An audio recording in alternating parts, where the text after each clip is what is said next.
Savez-vous pourquoi vous êtes devenu enseignant ou enseignante? Le mot enseignant viendrait du latin vulgaire insignare ou insignare, dans lequel on retrouve quand même ignare, pour la petite histoire.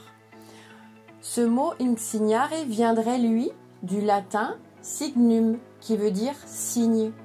C'est comme si l'enseignant était là pour signaler, pour faire passer un message. On retrouve dans la symbolique des familles entières d'enseignants, de génération en génération. On y retrouve également, après analyse, des familles qui ont eu des ancêtres incultes, privés du fait d'avoir pu apprendre à lire ou à écrire. Peut-être même des étrangers qui sont arrivés en France et qui ont été rabaissés parce qu'ils ne connaissaient pas la langue.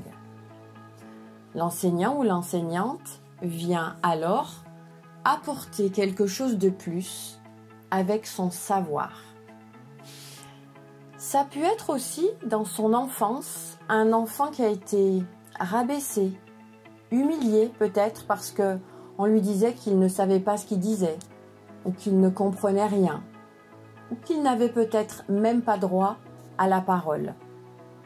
Son statut d'enseignant ou d'enseignante lui a donné une valeur.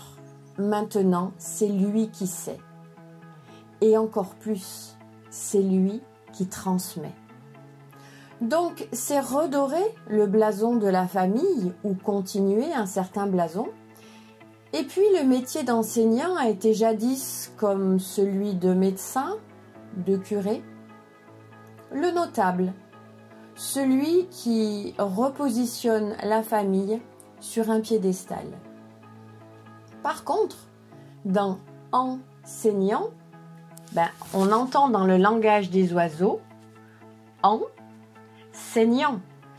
Ça peut peut-être nous ramener à l'époque des saignées, où il fallait faire sortir le mal pour guérir. Peut-être que c'était une façon aussi de faire sortir l'ignorance pour faire rentrer de la culture.